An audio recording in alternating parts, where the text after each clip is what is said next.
Hey, it's Friday. Friday. It's time for the Classic Guitar Rock Daily Update. I'm your friend Jeremy, and a few things we want to get to in the news today. By the way, a new podcast episode will be dropping later today, so check that out. We've been remiss in getting podcast episodes out, so my apologies, and it's my fault. It's my fault. We talk about it in the episode. You'll get all the nitty gritty, but I can't blame anyone else. I would if I could, trust me, but I can't. So I have to fess up. It's my fault.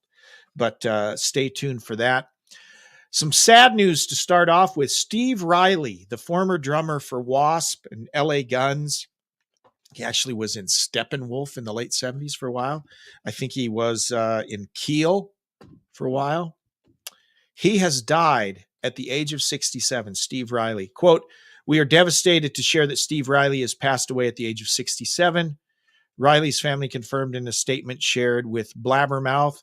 Quote, "Steve had been battling a severe case of pneumonia for several weeks, and on Tuesday, October 24th, he succumbed to the illness.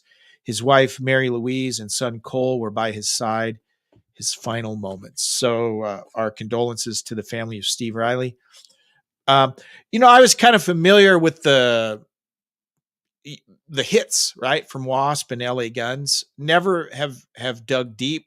So I can't speak as an expert on his drumming, but obviously to play at that level, guy had to have been a really good drummer.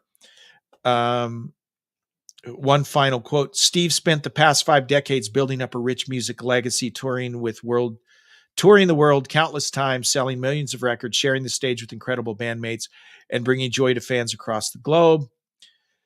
His style was unmatched, influenced by the greats like Buddy Rich, Ginger Baker, and John Bonham, and his passion for the craft was evident until the very end. But Steve's greatest legacy was his role as a loving husband and caring father. At home, he was more than just a rocker. He was a Boston sports fanatic, a World War II buff, and an avid reader. As much as he loved being on the road, nothing brought him more joy than coming home to his family." So rest in peace, Steve Riley. Iron Maiden, they have extended their Future Past tour with a slew of new North American dates that will happen in October, which is already upon us, right? And November. I'm not going to read them all, but here are some of the places you can see them. They're in Southern California, San Diego. They'll be in Los Angeles, Las Vegas, Sacramento, Portland, Tacoma, Salt Lake City, Denver. Then they're heading out. It looks like a lot in the South, Texas, East. They're basically touring the whole U.S. again. Probably they've hit in every city they didn't the first leg. They came to Spokane, my little burg, about a year ago. I wasn't able to see it. I was hoping they maybe would come back, but they're not here. I could go to Seattle and see them. It's a long way to drive for a concert. Would you drive 4 hours for a concert? I don't know. Back in the day, I would have. I don't know if I would now. Love Iron Maiden, though. Great show.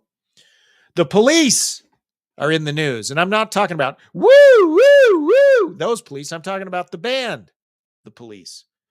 Stuart Copeland has revisited the Police's tumultuous final days, admitting there were times when he wanted to choke the life out of Sting. I think we've talked about this before. Sting and Stewart famously did not get along. Clash of two big egos. They both have big egos. It's no secret that many famous people have big egos. I mean, that just kind of goes with the territory. Andy Summers, who not only was like a foot shorter than both of them, also was like 10 years older than both of them, and also was like the peacemaker, right? He was the only one that wasn't always trying to kill the other one. Would have been awkward. By the time the band released their 5th and ultimately last studio album, Synchronicity, things within the Police had become, quote, hell on earth to Stewart. Think about the Police, guys. I don't know that we understand the magnitude of this. Synchronicity comes out, one of the biggest albums ever. Okay, a #1 album, one of the biggest albums ever. Most bands never have a Synchronicity album. Most never do. These guys had one of the biggest albums ever.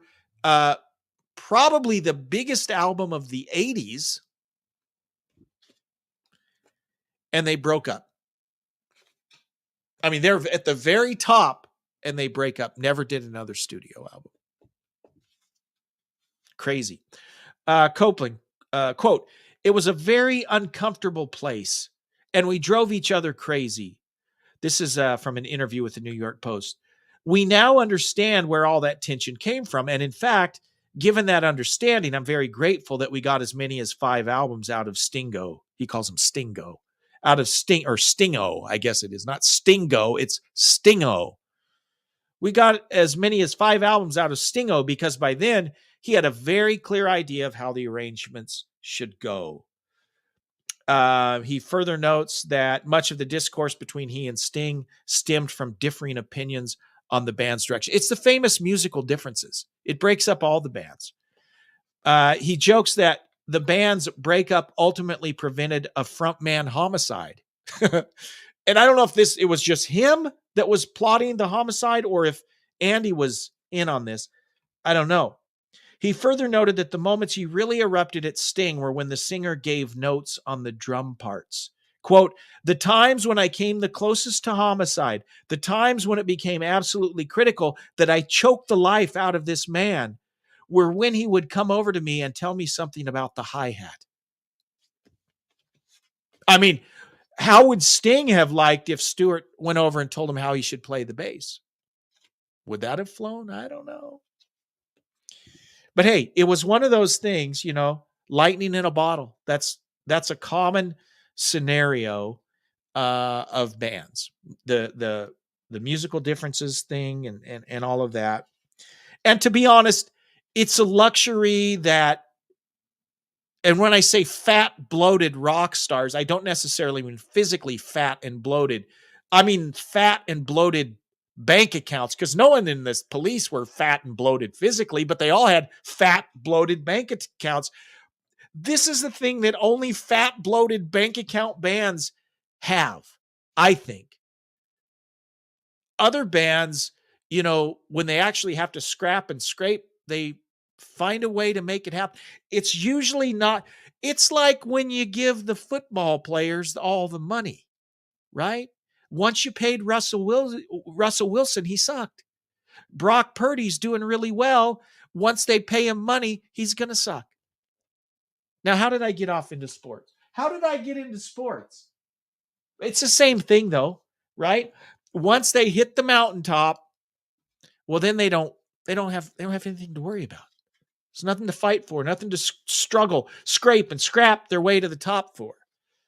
Guns N' Roses. I mean, Axl Rose got fat and he literally did get fat and bloated, but his bank account, the bank coffers got fat and bloated. And when that happens to many of these bands, they have time to nitpick each other about the sound of the hi-hat and all of that.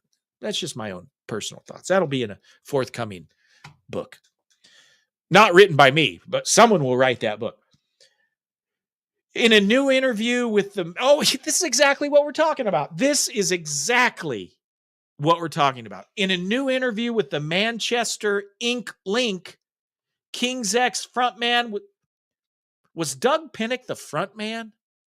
I always thought Ty was more the frontman. Anyways, King's X frontman Doug Pinnick was asked how he and his bandmates, guitarist Ty Tabor and drummer Jerry Gaskill, have managed to remain together for 40 years. He responded, listen, this is just what we were talking about. He responded, quote, "It's the lack of fame. That's what's kept them together. It's the lack of fame. If we were rich rock stars, we would have broken up a long time ago." A la the Police, Guns N' Roses, pick your rich rock band. We're not broke rock stars because we can still make a living at what we do, so we just keep going. It's sort of like a marriage. This is what we decided to do for the rest of our lives. There's never been any thought on anything other than making another record for the people who love to hear us. It's always been that way. There it is. There it is. Okay. Sabbath, fat and bloated, late 70s. kick out Ozzy, and now they've had another lease on life with Ronnie Dio. But you can track almost every rock band. It's when they get the big fat bloated stage that they fall apart. It's just the way it works. Okay, it is crazy. My friend Will Hines. Will Hines is not allowed to talk on this program because he has incriminating evidence. But Will, thank you for chiming in. Appreciate it. Appreciate it. There's my friend Will. You can see him. Thanks, Will. Don't say anything. Okay? Just don't say anything while you're here. Last thing. I mentioned this yesterday, actually 2 or 3 days ago. Actually, I probably mentioned it several times this week. A new Dokken album is coming out today. It came out today. And I promise you a review. I'm not going to do a full review. I'll do that later, but I have listened to about half of it. And let me tell you what I think so far of the new Dokken album. Heaven Comes Down. No secret that Don has struggled with his voice. Don is 70 years old. He's had a lot of health problems, cancer, right? And what I appreciate about Don Dokken is he's completely frank. He doesn't pull any punches. He doesn't lie. You know, when Dokken got together, they reunited here a few years ago and went and did a Japan tour, and it was very successful. Don and George, like Stewart and Sting, hate each other. They want to strangle each other, and yet they got back together. They did it for the fans. No, they didn't do it for the fans. They did it for the money. And that's exactly what Don said. He said, hey, I've got cancer. If I have a chance to make money, I'm going to do it. I appreciated his honesty. So they did that tour. Where was I going with this? Oh, his voice is gone. He had a very unique voice. I don't know if you know this backstory, but because he sang with the vibrato that he has, Klaus Meine of Scorpions noticed Don Dokken was in Germany. And in fact, they hired Don Dokken to come in and do a lot of I think he might have done all the background vocals on the Blackout album, because Klaus's voice was basically gone. He couldn't sing. So Don Dokken comes in and did a lot of that Blackout album because, like Klaus, he sings with a lot of vibrato. A lot of singers don't do it. And from a pure, I'm not a vocal coach, I'm not an expert, but to me, Dokken had a very, how can I say this? A very pure, clean voice. It wasn't a wah, that kind of voice. It was a very pure, clean voice. That kind of set him apart. Some people didn't like that. They thought his voice was a little too smooth and poppy sounding for hard rock, but the dude could sing. Great singer. Well, he's 70 years old. He can't sing like that anymore. And again, because he's been open and upfront, he's basically said, look, I'm 70 years old. I can't sing like I could when I was 30. If you don't like it, don't come see the shows. Can't argue with that. Why am I saying all this? Well, because when you listen to the album, here's my review. Musically, hook laden. I mean, the first half, I loved every single song. The guitar work is phenomenal. You know what I like about this album, which always bugged me about the 80s Dokken albums? As much as I love George Lynch, I could never hear his solos. They were mixed too low. I mean, you could hear them, but they didn't cut through like I would want to hear them. He was always kind of buried in the mix. These albums, the guitar sound, John Levin sounds more like George Lynch than George Lynch does. The guy, he can shred. So from a musical standpoint, everything I've heard on this new album is awesome. Check it out just for the riffage, right? Don he's lost a lot of his range. Well, he's lost most of his range. So vocally, there's not a lot of variety going on in terms of what Don can deliver. I mean, God bless the guy for trying. And like I said, so far, what I've heard of the album, I really like musically. And I don't want to say Don's vocals are bad. I'll just say they're limited. They're limited, but you know, it's just full of great guitar hooks, great vocal hooks, harmonies sound good, Probably someone else came in to do harmony. I don't know. But I don't think you'll be disappointed by the album. As long as you understand Don Dokken does not sound like the Don Dokken of 1984. Okay. If you go in with that expectation, because musically, I think you'll really like the album. Came out today. Stream it today. Check it out. See what you think. That's what I got for you. It's time for the weekend. I hope you go out. I hope you have a great weekend. And as always, thank you so much for tuning in. Stay tuned for that next podcast episode that's coming out. Live long and prosper.